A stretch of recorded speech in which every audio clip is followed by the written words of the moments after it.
오늘은 종료주일입니다. 종료주일이라는 말이 우리가 기념하고 있는 오늘을 다 말로 표현하고 있지는 못합니다. 우리는 오늘 주일 예배를 드리면서 특별히 예수님이 예루살렘 성에 들어가시는 것을 기념합니다. 물론 예수님이 처음으로 예루살렘 성에 들어가신 것은 아닙니다. 예수님은 예루살렘 성이 있는 유다에 사시지 않으셨습니다. 유다에서부터 북쪽으로 한참 올라가는 곳 갈릴리라는 곳에 사셨습니다. 성경에는 예수님이 예루살렘에서 많은 일들을 하신 것으로 나옵니다. 그렇게 보여서 마치 예수님이 예루살렘에 오랫동안 머물러 있는 것처럼 보이지만 그러기보다는 예루살렘에 가셨다가 다시 원래 사시는 갈릴리로 가시고 또 일이 있으시면 예루살렘으로 오시고 이렇게 되어 있습니다. 그래서 예수님은 몇 번이나 예루살렘에 오셨을까 하는 이야기를 합니다. 그래서 이제 학자들마다 조금씩 다른데 크게는 4번 정도 예루살렘을 오셨을 것이다. 공생의 기간 동안 3년 동안에 그렇게 오셨을 것이다 라고 이야기를 하고 있습니다. 물론 우리 개념처럼 하루나 이틀 예루살렘에 머무르는 것은 아닙니다. 왜냐하면 유대인들의 절기 자체가 8일 동안 계속되는 절기를 보이고 있기 때문에 그렇습니다. 그래서 앞에 또 뒤에 기간을 보면 굉장히 많은 시간 동안을 투자를 해서 예루살렘에 계셨을 것이다 라는 것을 알 수 있습니다. 오늘 본문에 나오는 예수님이 예루살렘 성에 들어가는 것이 왜 중요합니까? 이것은 예수님이 마지막으로 예루살렘 성에 들어가시는 것이기 때문에 중요합니다.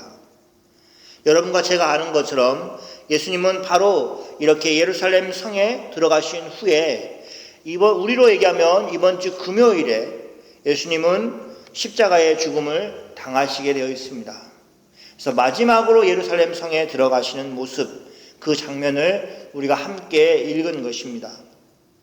이런 의미들과 내용들을 담고 있기 때문에 종료주일이라 이렇게 이름하는 것은 그것을 다 담아내지 못합니다.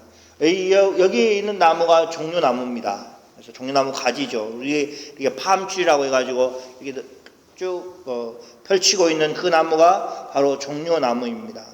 그래서 종료주일이라 이렇게 부르는데 이 종료나무가 가지고 있는 그 나무의 이름이 있습니다. 그런 의미가 있는데 그것은 바로 승리라는 의미를 가지고 있습니다. 그래서 어떻게 하냐?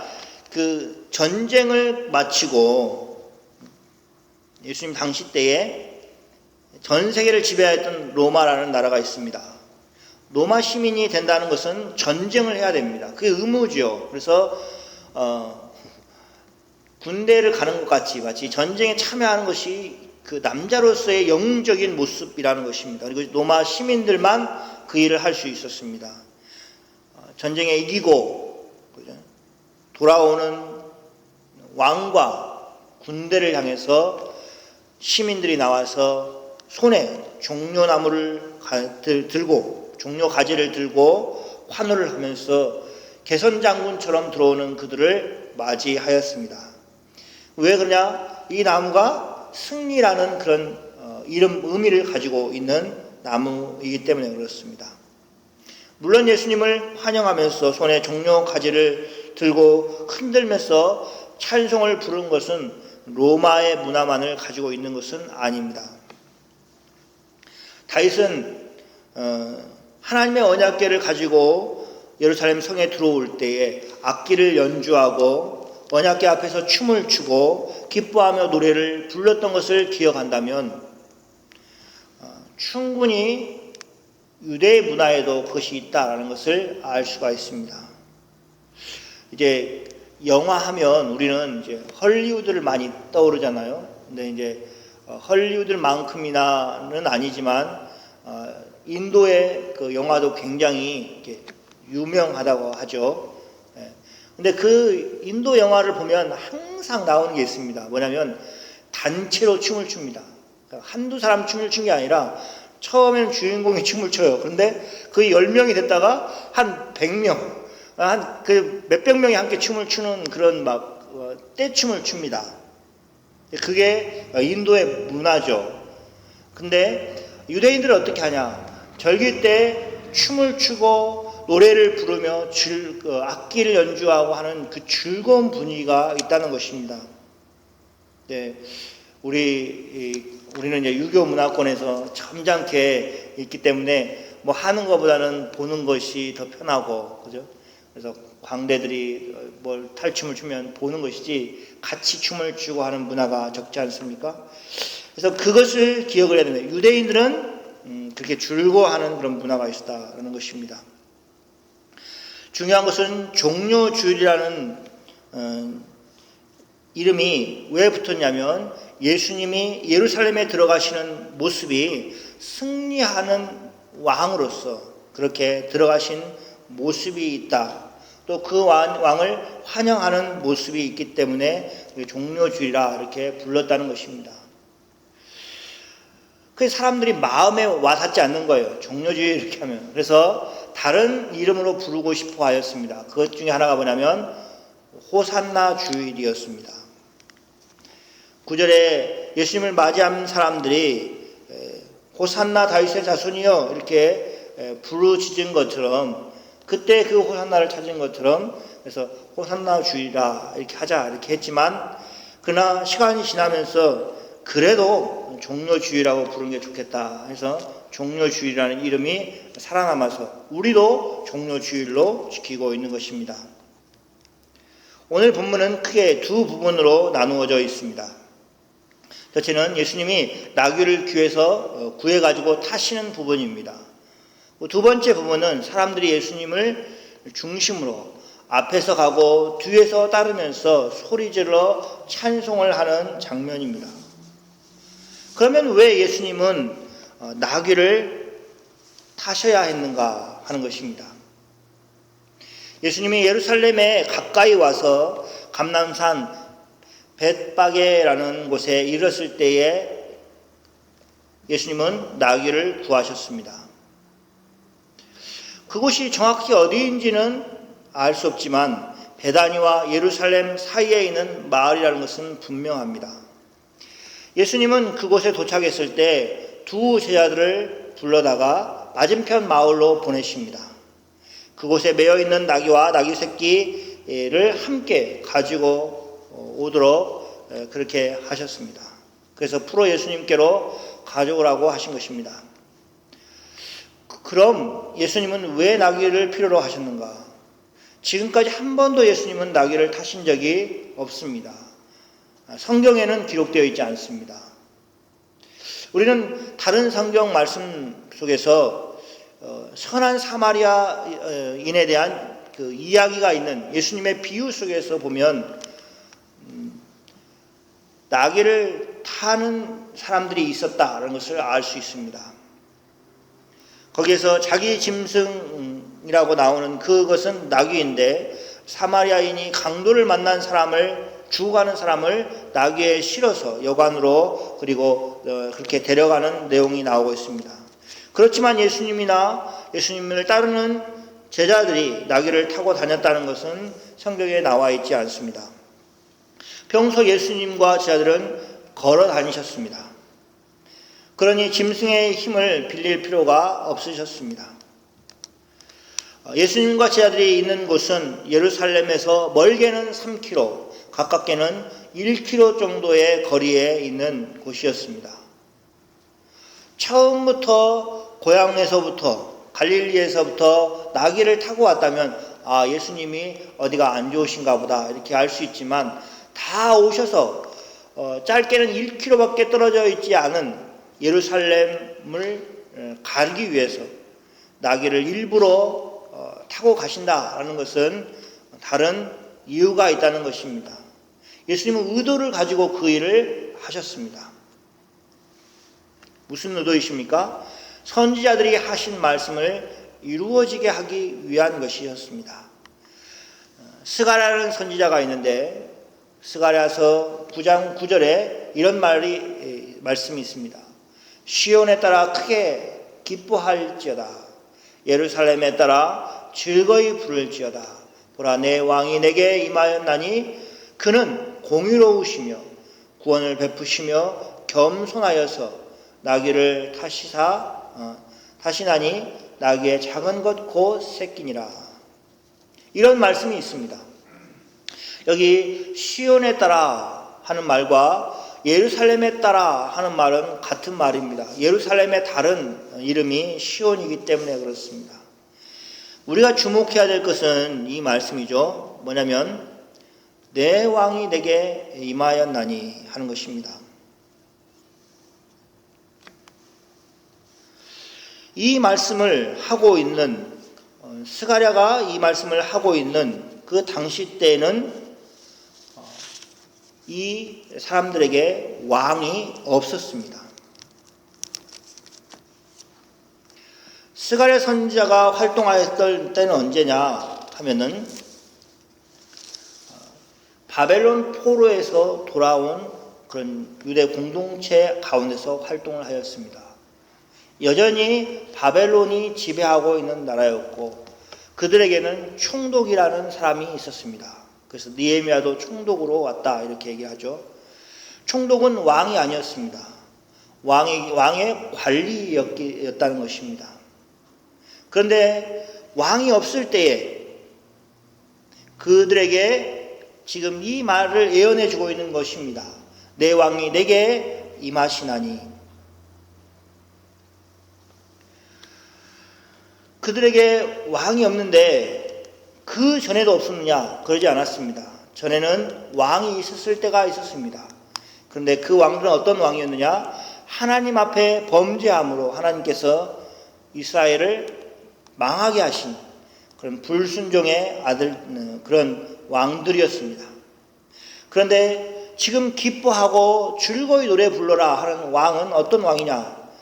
공의로우며 구원을 베푸시며 겸손하신 왕이다 라고 그렇게 이야기를 하고 있습니다. 그래서 겸손하신 분이십니다. 그들은 바벨론의 왕을 보았습니다. 왕은 당연히 당당하였을 것입니다. 최고의 위치에서 그런 자기의 힘을 이용해서 무엇이든지 가질 수 있는 그런 군림하는 왕이었습니다. 그런데 하나님이 이스라엘에게 주시겠다고 하는 왕은 어떤 왕입니까? 겸손한 왕입니다.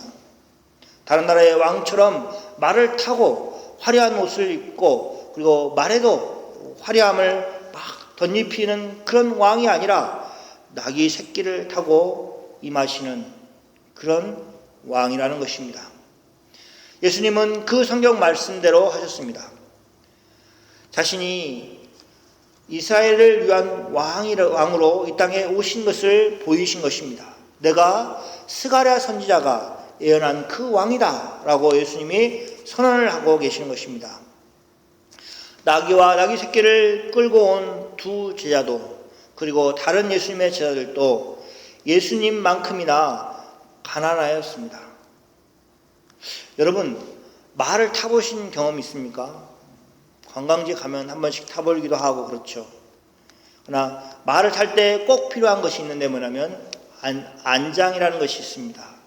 그래서 사실 말 등에 올라타는 게 아니고 말 안장에 올라타는 것이죠.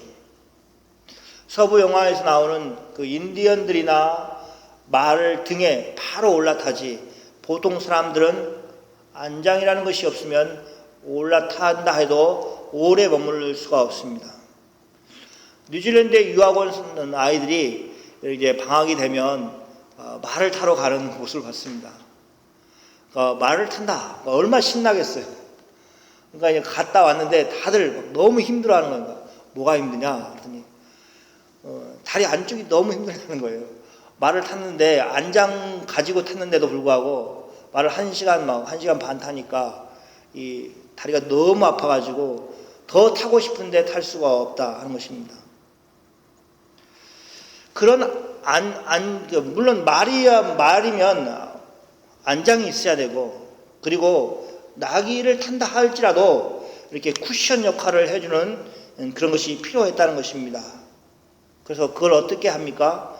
제자들이 겉옷을 벗어서 나귀 등에 올려놓는 것을 하고 있습니다. 예수님을 위한 배려라는 것을 우리가 알 수 있죠. 이렇게 나귀를 타신 예수님은 일행 중에서 분명하게 눈에 들어오는 그런 모습을 가졌을 것입니다. 전에는 예수님이 키가 훤칠하셔서 머리 하나 아니면 머리보다 더 큰 그런 예수님이 아니시기 때문에 제자들과 함께 섞여서 걸어가시면 예수님이 별반 다르지 않는다는 것입니다. 여러분 생각해 보십시오. 예수님이 특별하게 어떤 고급스러운 옷을 입으셨겠습니까? 그러지 않죠.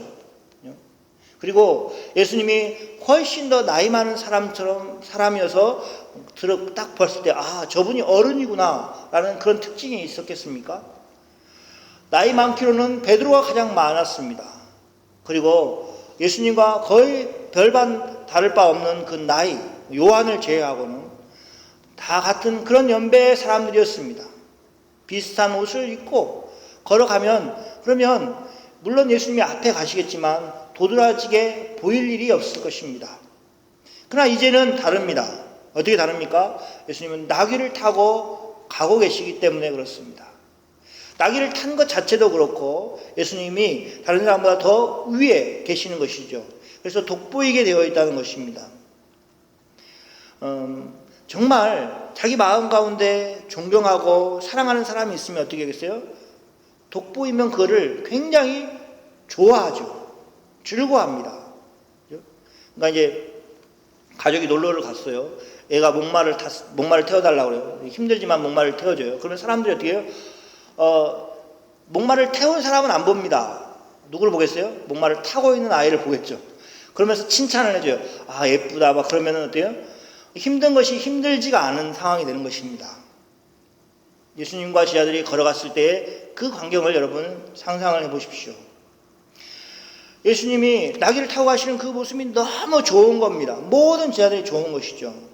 그런 가운데 지금 예루살렘 성을 향해서 걸어가고 있다. 이렇게 생각을 할 수 있습니다. 한번 정리를 해보면 이렇습니다. 예수님이 나귀를 구해가지고 타신 것은 선지자 스가랴의 예언을 이루시기 위한 것이었습니다. 스가랴의 예언은 한마디로 이것입니다. 내 왕이 올 것인데 나귀 새끼를 타고 올 것이다 라는 말입니다. 그래서 예수님이 정확하게 사람들에게 보여줍니다. 내가 스가랴가 예언했던 그 왕이다 라고 그렇게 보여주신 것입니다. 두 번째, 백성들이 환호를 합니다. 오늘 본문의 배경은 절기가 다가오는 그런 시점이었습니다. 예수님도 그 절기를 지키기 위해서 오셨지만 예수님뿐만 아니라 많은 이스라엘의 성인 남자들이 다 예루살렘에 모여서 유월절을 지키기 위해서 왔습니다. 평상시 예루살렘의 인구가 많게는 한 10만 정도 되었다 합니다. 그런데 명절이 되면 얼마만큼 모이냐면 30만이 모인다는 것입니다. 얼마나 많은 사람들이 오겠어요. 예루살렘에 모인 사람들은 단지 이스라엘 안에만 있는 사람들이 아니라 세계 각각에 흩어져 있는 모든 유대인들이 유월절을 지키기 위해서 그렇게 모여들고 있습니다. 지금도 그렇죠. 이제 물론 유대인들은 그렇게 하지 못하지만 우리는 이슬람이 그렇게 하고 있는 것을 볼 수 있습니다. 그래서 소원 가운데 하나가 그거잖아요. 그러니까 이제 멀리 사는 사람들은 비행기 표를 끊어야 되고 여행 경비가 있어야 되니까 평생에 한 번 거기를 방문해서 거기에 가보는 거, 그게 소원이 되잖아요. 그러니까 유대인들은 어떻게 했냐? 이 유월절을 지키기 위해서 전 세계에 흩어져 있던 유대인들이 모여드는 것입니다. 오직 한 분 예수님을 제외하고는 그 누구도 예수님이 이번 주에 며칠 후에 죽음을 당할 것이라는 것을 예견하지 못하였습니다. 그렇기 때문에 그들은 유월절을 지키기 위해서 예루살렘을 향하는 그 행렬 가운데 기뻐하면서 그리고 즐거워하면서 그렇게 걸어갈 수 있었던 것입니다. 유월절은 어떤 날입니까? 유월절은 이스라엘 백성들이 전에 애굽 땅에서 종살이를 하고 있었는데 하나님께서 그들을 도우셔서 구원해 내신 날을 기념한 날이 유월절입니다. 그러니까 다른 어떤 절기보다도 더 즐겁고 기쁜 날인 것이죠. 그 유월절을 지키기 위해서 큰 무리들이 예수님과 함께 움직이고 있습니다. 그들은 너무 기뻤습니다. 그래서 겉옷을 길에 폈습니다. 그것은 예수님을 자신들의 왕으로 인정하는 행위였습니다. 그들은 행위를 통해서 예수님이 나귀를 타셨을 때 그들은 예수님이 자신의 왕으로 지금 오신 것이라는 것을 깨닫고 겉옷을 벗어 길에다가 펼쳐놓은 것입니다. 그렇게 겉옷을 길게 길에 펼쳐놓았을 뿐만 아니라 다른 사람들은 나무 가지들을 베어 길에 폈습니다. 종려나무 가지를 그렇게 하였습니다. 그런 행동 모두가 다 무엇을 얘기하냐? 예수님이 왕이시다는 것을 인정하고 있는 표현입니다. 그러니까 참 좋죠. 예수님은 자신이 야 내가 왕이다 라고 그렇게 선언을 하시면서 나귀를 타고 가시는데 옆에 있는 사람들은 어떻게 합니까? 당신이 이스라엘의 왕이십니다. 구원자이십니다 하고 그거에 반응을 하고 있는 모습을 보여주고 있는 것이 오늘 성경 본문이 보여주고 있는 내용이라는 것입니다. 예수님과 제자들은 어떤 기분이었을까요? 예루살렘에 이미 눈에 보일 만큼 왔을 때 성전을 찾아온 여행객들은 안도하는 마음과 예루살렘에 도착했을 때 했다는 그 기쁨을 가지고 있었습니다. 그래서 먼 여행을 하던 사람들은 예루살렘에 눈에 보이면 어떻게 되냐? 노래를 불렀습니다. 그것이 시편에 기록되어 있는데 그걸 뭐라고 그러냐? 성전에 올라가는 노래. 예루살렘을 향해서 올라가는데 예루살렘이 저기서 보였을 때 하나님께 감사를 드리죠. 왜 감사합니까? 긴 여행 가운데 강도나 도적을 만나지 않고 안전하게 이 예루살렘에 도착하게 하신 하나님 감사합니다 하는 그 감사의 기도를 드리면서 올라가고 하나님께 영광을 드리면서 올라가는 모습이 있다는 것입니다. 9절의 말씀을 보면 그런 흔적이 나와 있습니다. 뭐라고 나와 있습니까? 9절에 보면 앞에서 가고 뒤에서 따르는 무리가 소리 높여 이르되 호산나 다윗의 자손이여 찬송하리로다 주의 이름으로 오시는 이여 가장 높은 곳에서 호산나 하더라. 여기 호산나는 우리를 구원하소서라는 의미를 가지고 있는 히브리 말입니다. 예수님을 향해서 호산나라고 얘기하는 것은 뭐냐면 예수님 우리를 구원해 주십시오 라고 그렇게 말하는 것입니다. 메시아를 기다리는 그들이 예수님을 구원자로 메시아로 인정하면서 부르는 노래가 된 것입니다. 시편 118편 24절 25절 또 26절 말씀을 인용하면서 아무 사람들이 이 시편을 노래함으로 많은 사람들이 이 시편을 노래함으로 예수님을 환영하고 있는 것입니다. 이 모습은 아마 예루살렘 성 안에까지 들어갔을 때도 계속되었을 것입니다. 예수님은 나귀에 타시고 제자들과 또 예수님을 따르는 많은 사람들이 한꺼번에 예루살렘 성 안으로 들어왔을 것입니다. 그런데 그 일이 예루살렘 성을 소동케 하였습니다. 그 행렬을 보면서 이는 누구뇨? 하고 그렇게 말하였습니다. 소동케 되었다라는 말은 긍정적인 말이 아니었습니다. 어떤 말이냐? 마치 이런 말하고 똑같죠. 어떤 말하고 똑같냐면 예수님이 태어나셨을 때 동방에서부터 박사들이 별을 보고 예루살렘에 왔습니다. 유대인의 왕을 낳으셨다는 것을 별을 보면서 알고는 그래서 얘기합니다. 유대인의 왕이 어디 있느냐? 우리가 경배하기 원한다. 이렇게 얘기합니다. 그 말을 듣고 어떻게 됩니까? 예루살렘이 깜짝 놀라고 아주 소동이 벌어졌습니다. 왜냐하면 그 당시 때 왕으로 있던 헤롯은 유대인이 아니었습니다. 애굽 사람이었습니다. 에돔 사람이었습니다. 에돔 사람이 왕으로 있는데 유대인의 왕이 난다. 그런다고 해서 헤롯이 왕을 낳았느냐? 자녀가 태어났느냐? 그것도 아니었습니다.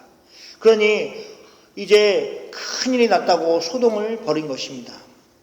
마치 그런 것처럼 사람들이 예수님을 왕으로 생각하고 호산나 호산나 다윗의 자손이여 이렇게 노래를 부르면서 들어오는 그 무리를 보면서 사람들은 어떻게 생각하겠느냐? 지금 무슨 일이 벌어지고 있냐? 왕이라니, 이런 생각을 가졌다는 것입니다. 그래서 11절 말씀에 이런 말씀이 나오죠. 이는 누구뇨? 라는 대답에 대해서 다른 사람들이 말합니다. 갈릴리 나사렛에서 나온 선지자 예수라. 선지자 예수라는 말은 분명히 좋은 말일 것입니다. 그런데 그 앞에 수식어가 붙어 있는데 뭐냐면 갈릴리 나사렛에서 나온 이라는 부정적인 말이 붙어 있습니다. 왜 이 말이 부정적인 표현이냐? 그것은 사람들이 그 당시 때 사람들이 갈릴리 사람들을 무시하였기 때문에 그렇습니다. 무시한다는 말은 좀 약한 표현이고 더 정확하게는 천하게 생각하였습니다. 나사렛에서 무슨 좋은 것이 선한 것이 나겠느냐라고 생각하는 것이 유대인들의 생각이었습니다. 역사적인 이유와 또 지리적인 이유가 함께 있었습니다. 이 갈릴리는 어떻게 분리됐냐? 이방 땅으로 불릴 정도의 그런 곳이었습니다.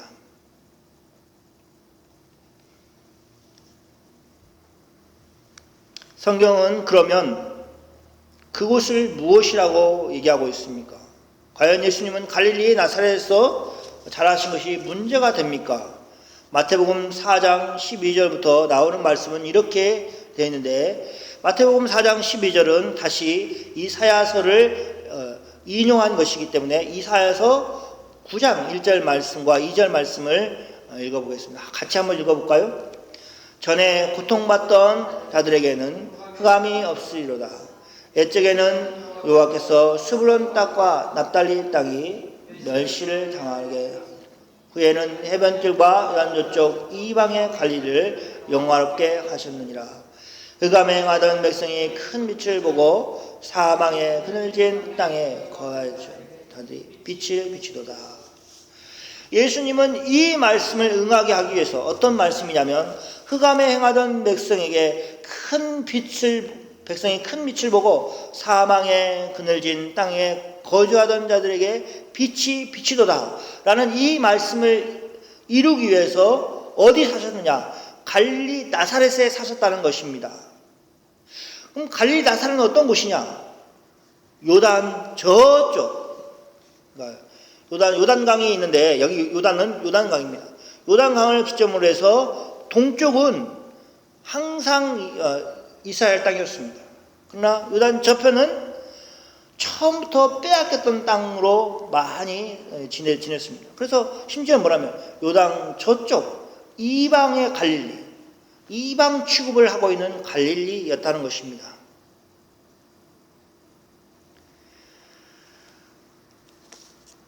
갈릴리를 영화롭게 하신다는 말씀을 이스라엘 백성들이 모르고 있었을까요? 그럴 리가 없습니다. 아까 조금 전에 얘기한 것처럼 헤롯 왕이 깜짝 놀라가지고 아니 유대인의 왕이 난다는데 어디서 나겠느냐 이렇게 물었을 때 대제사장들과 서기관들이 바로 대답을 합니다. 베들레헴입니다. 왜냐하면 성경에 그렇게 기록되어 있는데 성경을 찾아서 연구해서 우리가 한번 조사를 한번 해보겠습니다 하고 아는 게 아니라 성경이 그 머리에 있어서 내용이 딱 나오는 겁니다. 그래서 베들레헴, 유다 베들레헴 이렇게 나오는 것이죠. 그러니까 이 말씀을 알고 있었다는 것입니다. 그런데 문제는 여기에 있는 것이죠. 그들이 모를 리 없는 이 말씀을 알면서도 어떻게 해요? 그 말씀과 예수님을 연결시키지 않고 있다는 것입니다. 왜 연결시키지 않겠습니까? 예수님을 좋게 안 보는 사람들은 예수님 이걸 연결시킬 필요가 없는 것이죠. 그래서 사랑하는 성도 여러분, 오늘은 종료주일이어서 예수님이 예루살렘에 들어가시는 모습들을 우리가 자세히 살폈습니다. 그러면서 우리가 얻고자 하는 것은 예수님이 왕으로 오셨다는 것을 깨닫는 것입니다. 예수님을 왕으로 인정하며 환호를 보내고 그 대열에 서서 기뻐하는 사람으로 살 것인가? 아니면 지금 전애들 뭐 하는 거야? 갈릴리에서 그 촌에서 선지자 한 명이 났는데 그 선지자를 보면서 저렇게 이상한 일을 하고 있어? 하면서 모든 말씀을 부인하며 거절하면서 살 것이냐 하는 것을 지금 이야기하고 있는 것입니다. 우리는 성경 말씀을 밀어낼 많은 것들을 가지고 있습니다. 기분이 안 좋을 때도 밀어낼 수도 있고, 내가 너무 바빴을 때도 밀어낼 수도 있고, 또 뭐가 걸려서 밀어낼 수도 있습니다. 아니, 내가 보니까 저 집사님이 또 저 성도가 마음에 안 드는 거 보니까 저 사람이 믿는 것을 내가 못 믿어 라고 그렇게 거절할 수 있습니다. 많은 그런 요소들이 우리에게 있습니다. 마치 갈릴리 나사렛에서 나온 선지자 예수라 이렇게 하면서 예수님을 거절한 것처럼 그렇게 거절할 수 있는 많은 조건들을 가지고 있습니다. 그러나 과연 우리가 그런 자격이 있습니까? 우리가 복음을 거절할 수 있는 자격이 있느냐 하는 것은 생각하면 그렇지 못하다는 것입니다. 왜냐하면 우리의 인생은 하나님의 손에 달려있기 때문에 그렇습니다. 제가 좋아하는 영화 그 대사 중에 하나가 있는데 뭐냐면 이 말 안 듣는 그 10대가 있어요. 그러니까 그걸 뭐 10대들은 미국 애들이나 한국 애들이나 말 안 듣기는 매한가지입니다. 근데 그 말 안 듣는 10대들을 잘 다루고 못 다루는 것은 또 부모의 재량이죠. 잘 다루는 사람이 있고 못 다루는 사람이 있죠. 그래서 이제 자매가 3명이 있는데 그 3명의 자매 중에 큰 언니가 죽으면서 자녀들을 남겼습니다. 근데 이제 첫째 딸이 말을 안 듣는 거예요. 근데 두 번째는 시집을 가가지고 이 파워가 있어요. 내공이 있어요. 왜냐하면 애를 키워봤기 때문에 말 안 듣는 애들을 어떻게 잡는가 하는 내공이 있어요. 근데 이 셋째는 아직 결혼을 안 했어요. 그러니까 어쩔 줄 모르는 거예요. 애를 못 잡아. 그러니까 둘째가 와서 말을 딱 한마디 합니다. 말 안 들으니까 내가 왜 그렇게 해야 되는데 물어보니까 내가 말했기 때문에 그렇게 해야 된다. I say so. 이렇게 아주 간단한 영어를 합니다. 근데 그게 굉장히 파워가 있습니다. 내가 말했기 때문에 너 그대로 해야 돼. 이렇게 얘기하는 것이죠. 물론 모든 일에 그걸 적용할 수는 없는 것이죠. 그러나 제가 얘기하고 싶은 것은 이것입니다. 하나님이 우리에게 말씀하셨습니다. 그러면 우리는 그것을 하나님 왜 그거 해야 되는데요? 이렇게 여러 가지 핑계를 대면서 말할 수 있는 권한이 없다는 것입니다. 하나님 반복해서 얘기하실 것입니다. 내가 너에게 말했다. 이렇게 말씀하실 것입니다. 오늘 예수님이 또 하나님이 우리에게 말씀하고 있는 것은 무엇입니까? 예수님이 왕이시다는 것입니다. 너무나 많은 증거로 예수님은 분명하게 말하고 있음에도 불구하고 그것을 거절하는 사람들이 있습니다. 그것은 참으로 불행한 모습이죠. 우리가 진정으로 예수님을 우리 마음 가운데 모셔드리고 그리고 그분 안에서 우리가 살아가는 삶, 그 복된 삶을 여러분이 다 누리시기를 축원합니다. 기도하겠습니다.